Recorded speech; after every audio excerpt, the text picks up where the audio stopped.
Hi, my name is Laura, and welcome to my podcast, Why the Book Wins, where I compare books with their movie adaptations, and through these discussions, you will hear why 9 times out of 10, the book wins. I'll also share different behind-the-scenes trivia I've discovered in my research, which by learning makes the story all the more interesting. If you love either books, movies, or both, this is the perfect podcast for you. This probably already goes without saying, but there will be spoilers for both the book and the movie in this podcast. So if you plan on reading the book or watching the movie, go do that first, and then come back and listen to this. And now, without further ado, let's get right into it.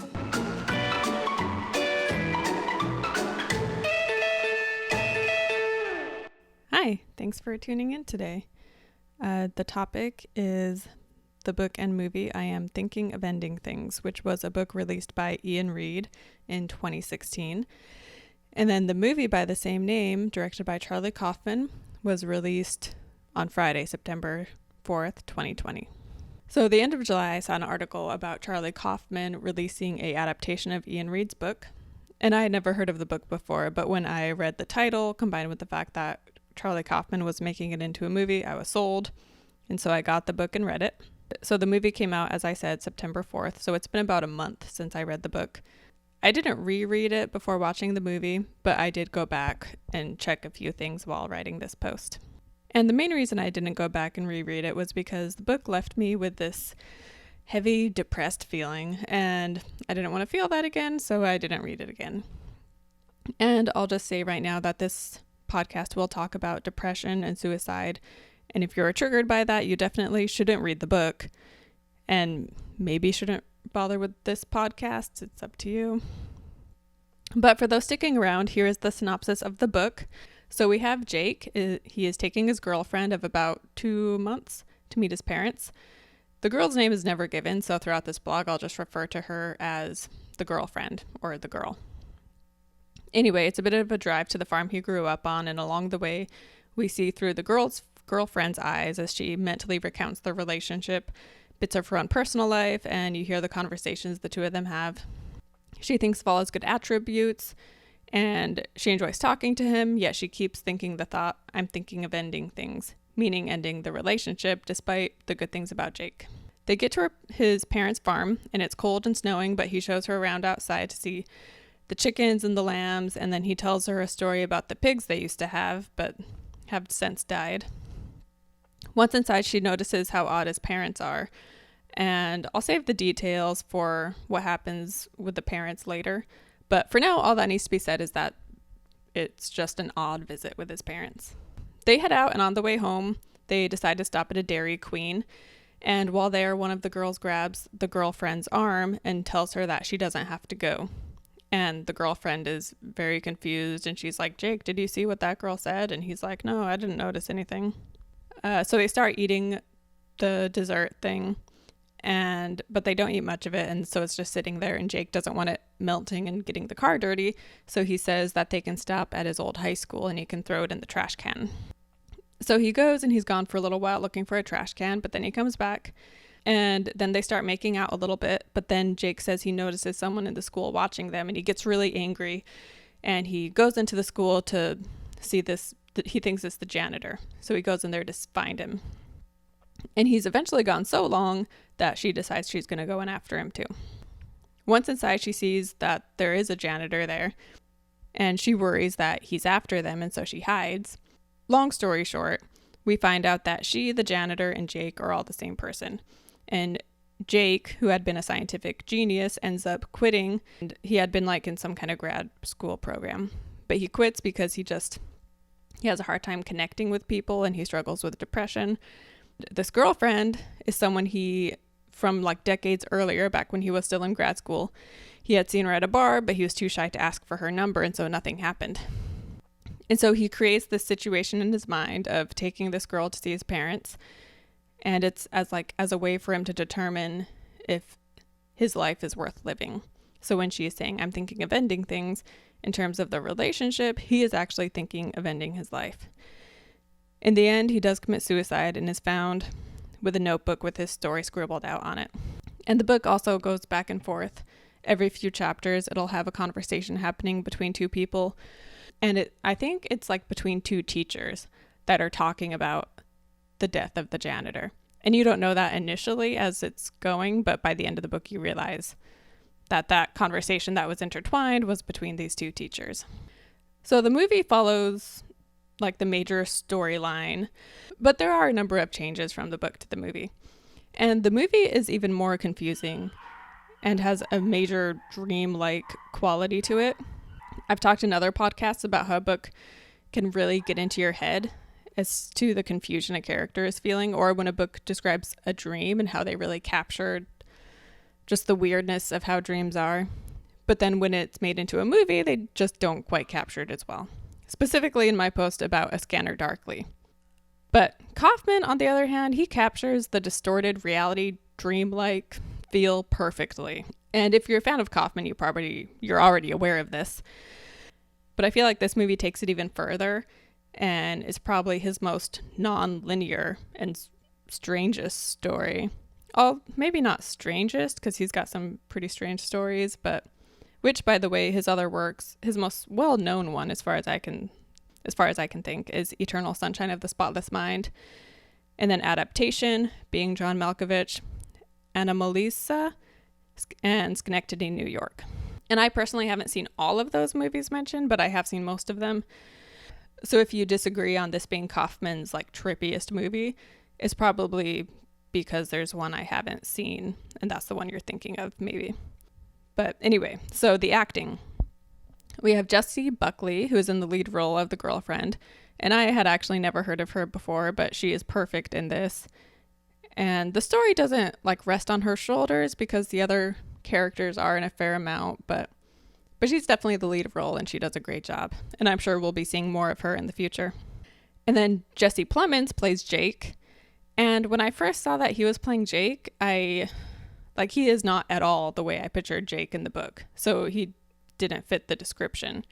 However, his acting is really good. So as the movie went on, the fact that he doesn't look the way I imagined Jake didn't bother me. And Toni Collette, she has become known for being in scary and creepy movies in more recent times. And here she does a wonderful job playing the unstable, kind of crazy mother. The first movie I remember seeing her in was Little Miss Sunshine, which is a great movie. And her role in that is entirely different, but she's an incredible actress and she can really capture these characters she plays. David Thewlis, I don't know if I'm saying that right, but he plays the dad, and once again, he does a good job, no complaints. And side note, Harry Potter fans will recognize him as the guy who plays Lupin in the movies. Obviously, he's older in this, but yeah. Guy Boyd has the role of the janitor, and although he doesn't have many lines at least, he's great with what he does have. So as far as the movie differences, for starters, as I said, the movie is far more confusing than the book. The book does leave you with questions, but in the end, most everything is pretty well explained, though there is a lot of symbolism that you need to kind of figure out on your own. The movie, on the other hand, is going to have people talking forever, trying to figure out what it all means. And, the book and the movie, there's things that are left up to your interpretation, but the movie especially. Since I had read the book, I think I was better able to understand the movie, so it didn't quite go over my head like it does with most people. From what I've read online, it seems most people were pretty confused. But ultimately, it does have the same ending, even though it doesn't straight up explain it that way, and it happens a little differently, but ultimately it all comes down to the same end. So in the book, there is never a name given to the girlfriend. However, in the movie, she has a name, but it changes, so you're never quite sure what her name is. And the reason they had to call her something is because there's a part in the book where she talks about getting phone calls from her own number. So in the book, she tells us it's her own number and that's all that's needed. But in the movie, the only way they could let us know that it was her number was by seeing her name. So they call her Lucy, and then you see her getting a phone call and it's someone named Lucy calling her. And in the book, the caller is an elderly man that sounds like he's trying to sound feminine, and he always leaves the same voicemail. In the movie, they left out the backstory with the caller, because in the book it talks about how, early on, we find out what the voicemail is and how she got the first call after meeting Jake and how she hasn't told anyone about this weird thing that's happening. And in the movie, like I said, it shows her getting the phone call in the car, and then at the parents' house, she listens to the voicemail, and that's the first time we hear the voicemail. And then they never go back to it after that. And then as well as changing her name, they also change her occupation. Sometimes it sounds like she's a scientist, and then other times a painter, and other times a poet. And then there are a couple times she mentions growing up in a farmhouse, but then there's another time where it sounds like she said she grew up in an apartment. And so all these things keep changing because she's just a figment of his imagination. So he doesn't even know any concrete details about her. And so some of the details he creates are just random, and then other times she takes on some of his personality traits. In the book, I don't think it ever says what her job is or what her major is. I think they just leave that out. But in the book, Jake is a scientist, and they talk in depth about that. And the girlfriend says how she loves hearing him talk about, his scientific research. In the movie, it had them have a lot of like stunted, awkward conversations. But in the book, it seemed like their conversations flowed a bit better, and they had more interest in what the other one was saying. In the book, she also thinks back on the relationship and all the things about him she likes. And she thinks of when they met at the bar during trivia night. And so the story is told in her flashback in her head. In the movie, the story is told when they're at the parents' house and they ask how they meet. And so she tells the story of how they met. But then there's like some holes in her story. And then as she's going on, she's making it seem like she didn't even like him and she was annoyed by him. And so obviously, I think that's, Jake's perception of this event that happened decades later. He's remembering it, and so his view of her perception changes based on how he's feeling, kind of a thing. Anyway, then there's the song from Oklahoma that comes on over the radio. And throughout the movie, there's continuous references to this play. In the book, there is a recurring country song that's played on the radio. Then later at the school, it's played again. And the reason it keeps playing is because that night at trivia night, when he saw this girl, that country song had been playing. And so it just keeps reoccurring throughout the book. And then with his parents, a lot of the scenes were changed from the book. The beginning is the same, where he shows her the barn first. And in the movie, he shows her the lambs, and then he tells her the story of the pigs. And in the book, there's also chickens. And one of the chickens had started eating its own egg. And in the movie, the parents' ages keep changing.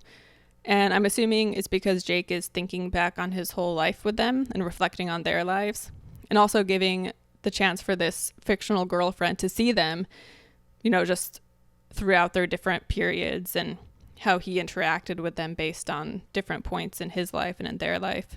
And the movie has a scene where the mom says that she hears a constant inaudible whispers all the time. And in the book, this was also a thing. But like I said, in the book, their ages never changed. So that was just a thing she was dealing with throughout their whole visit. And there's also a part in the book where the parents say they like to play this game where they imitate each other. And so they ask her to imitate Jake. And she feels really uncomfortable, but like she does it. And then they have Jake imitate her. And he does a good job, I guess. And the parents think it's hilarious. And the girl just thinks the whole thing is weird.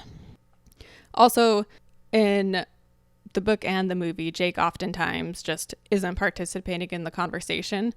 And so the girlfriend is just kind of left being like she's left carrying the conversation with his parents because he's just kind of purposefully not contributing. And that's in the book and the movie. And then the scene when she goes into the basement is different because in the movie, she goes down there, and earlier we see a picture of her landscape paintings, but then we go down there and we see like what she said were her paintings, and they're down there like it's like prints of a painting or something. But in the book, she says she sees a painting and it's described as, she says, it's full of wild, heavy brush strokes and some very specific detail. The painting is of the basement and it's dark, and there's a woman, or maybe a man. It's an entity, an individual with long hair, standing slightly bent over with long arms. In the bottom corner of the painting, there's a second person, much smaller, a child. So she just sees this weird painting. And then while she's down there, she overhears his parents talking, and they're saying how they don't understand why he would leave his grad student program. And she's confused because Jake hasn't left. But obviously, we find out that in real life he does eventually quit because of his mental instability. And then in the book, the mom serves the chocolate Yule log. But in the book, she's lactose intolerant. The girl is, and so she doesn't have any. And because she doesn't get the dessert, that's why they stop at the Dairy Queen to get like a frozen lemonade. In the movie, she does eat the cake, but Jake still wants to stop at a Tulsi town. So that's like I guess they couldn't use Dairy Queen because of trademark or whatever. So they call it Tulsi Town, this place they stop at. And like in the book, they go there and there are two prettier girls. And then there's the one girl who has the rash on her arm. And in the movie, Jake gives her the money. And when he's passing her the money, we see both of their arms and they both have this rash. And I don't recall that happening in the book specifically, but I feel like maybe it's symbolism that they both suffer from depression and it shows up as like a rash on their arms to symbolize it, maybe. And then in both, they drive to the school and eventually start kissing. And then Jake sees the janitor watching them. And in the movie, this scene was filmed really well because it makes it seem like the janitor is in Jake's mind watching him, if that makes sense. And so then he goes in, followed a little later by the girl. In the book, this is when it took on a scarier vibe, and the whole book has this uncomfortable, eerie feeling, and it just escalates as the book goes on. The movie, though, I never felt scared. It was just weird, but not scary. In the book, she first looks in the window and sees the janitor, and when she goes in, she's trying to find Jake while hiding from the janitor, and she finds Jake's clothes all bundled up and thinks the janitor killed him. And then she's hiding under a bench on one of the stories because it's a huge high school. So she's on one of the different floors and she's hiding under a bench, and that country song just keeps playing over and over and over on the intercom.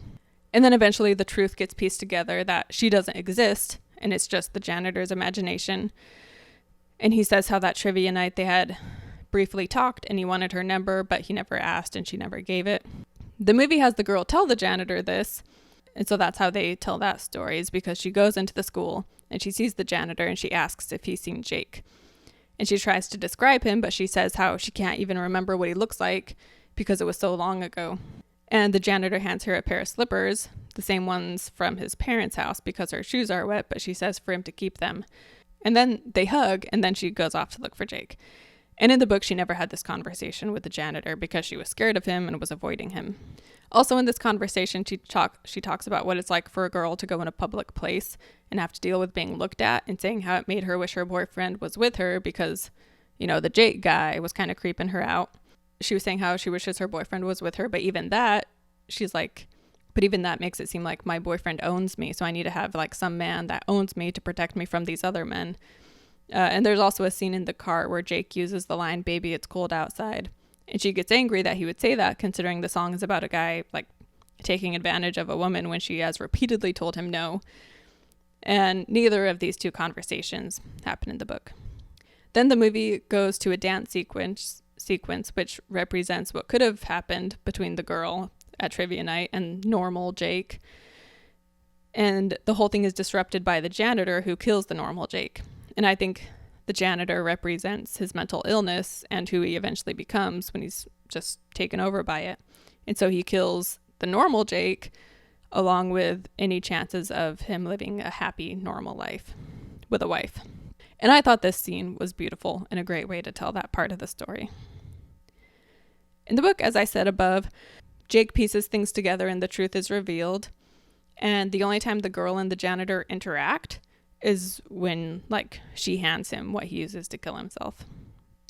And in the movie, though, the girl character is just kind of gone. And then the janitor goes out to his car and he starts having a panic attack, and it shows brief flashes of what his parents arguing. And he's struggling to breathe, and he takes all his clothes off, and then he sees in his imagination the pig from the story. And with both the book and the movie, the story is that the pigs were being eaten alive by maggots, and so the dad has to kill them. And the maggots symbolize depression, and a person seems fine, but really they're being eaten alive by this illness. And the pigs had seemed fine, but then the dad saw that these bugs were eating them. So in the movie, they have the pig show up and guide him back inside. And I feel like that's symbolic of his depression guiding him in his actions. Also, the janitor is totally naked, and so we never see the front of him, but still we see the back of him walking. So props to Guy Boyd for being cool with being naked on TV like that. Anyway, after this, we are shown Jesse Plemons once again as Jake, so the guy who plays young Jake. But he has all this makeup to make him look old, and he's accepting an award and then proceeds to sing Lonely Room from Oklahoma. And in Oklahoma, this song is sung by the character Judd right after the whole scene where Curly tries to tell Judd he should commit suicide. And after the song, he's given a standing ovation by the audience, which includes his girlfriend, his parents, and even the girls from Tulsi Town. And then the very last shot is from outside the school with a car covered in snow. So even though it isn't said as explicitly as it is in the book, I think it's a fair assessment that the symbolism of all that is Kaufman's way of saying that Jake, the janitor, commits suicide. Oh, and one other thing. In the movie, there is a DVD that the janitor is watching, and it's the end of some cheesy movie. And then the credits roll, and it says, directed by Robert Zemeckis. And, like, what's Charlie Kaufman have against Robert Zemeckis? Like, I think he's made some great movies. In fact, one of my very favorite movies is one of his that he directed, and it's called Flight with Denzel Washington, and it's about an airline pilot who's addicted to alcohol, and it's a great movie. So yeah, I feel like there's other directors that are, if he was trying to make a point about like the stereotypical unrealistic cheesy movies, I feel like there's another director he could have chosen, but yeah, I'm kind of curious why he chose Zemeckis. But anyway, so my final thoughts. This is kind of a hard one to write and like structure because, I don't know, the book just has so much symbolism and it can be abstract. And then the movie is very abstract, which is funny because in the movie, the mom says how she doesn't like abstract art. And the dialogue is changed quite a bit between the book and the movie. Plus, there's scenes that are left out from the book. There's this whole story about the girl seeing a shadow outside her window, and he waves in a way that tells her that he's going, but he'll be back. And this represents Jake's struggle with anxiety and depression. Then there is this other whole story she shares about going for a driver's test. Plus, you just have more backstory on their relationship between Jake and the girl. And the book and the movie both have a line about how a thought is closer to the truth than anything else, than any action, as well as a line from the book where Jake says pretty much all memory is fiction and heavily edited. And the movie has a line similar to that as well. And both of those ideas I think are just really interesting. And I actually read an article a while back that said each time you think of a memory, you change it slightly. So if you have a memory you're thinking of often, you're probably not remembering it very true at all because each time you think about it, you're changing it slightly. So there are a lot of conversations and dialogue in both the book and the movie that will make you think. And in the end, if I like the book or the movie, like which one I would recommend, this is a tough one because ultimately the book does make more sense. But again, I wouldn't recommend it to just anybody because of the subject matter. And like I said, it made me feel kind of down and depressed for a day or two after.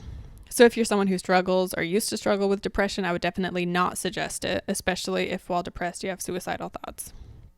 The movie didn't have that effect on me though, even though it is about the same thing. And maybe because it was weird and felt like a dream, but it wasn't creepy the way the book kind of got. It was really well done though, the movie, and I liked the abstractness of it. Having said that, there were times I felt like it dragged and I found myself checking to see how much time was left. But the more I've thought about it, the more I like it. And it's a movie you'll need to watch multiple times to really grasp it. So I don't know. The book is well written and it gets in your head. Then Kaufman does a good job of equally getting your head, just kind of in a different way. With both of these, it would have to be specific instances in which I would recommend one to someone. But in the end, I suppose if I were to recommend it to a total stranger, I would go with the movie. It's not one I'll watch again anytime soon. But like I said, it just wasn't creepy the way the book was, so that's ultimately why I would choose that one. However, if you like creepy stuff, then go for the book. If you need help understanding the movie more specifically, the website watchredgame.com, he has a post where he analyzes the movie and he does a really good job, so that helps clarify some things. And if you want to understand the book better, there is a YouTube channel. In my blog post, I link to both of these, by the way, at the very bottom, so you can go to the blog post as well as this YouTube channel. But so if you want to see the YouTube video, it's down at the very bottom of my blog, where he does a really good analysis of the book. And after reading it, I watched that and it helped me understand it even more. So I hope this podcast helps people understand the book or the movie better. And if you have seen one or the other, watched the book or read the book or seen the movie, I'd be interested to hear your thoughts. and I'll see you next time. Thanks for listening. If you have any comments, questions, or suggestions, head over to my site, whythebookwins.com. You can leave a comment there and I will be sure to reply. You can also find me on Instagram under the same name, Why the Book Wins, and you can message me there, and don't forget to follow. And also don't forget to subscribe to my podcast and join me next Wednesday for the newest episode of Why the Book Wins.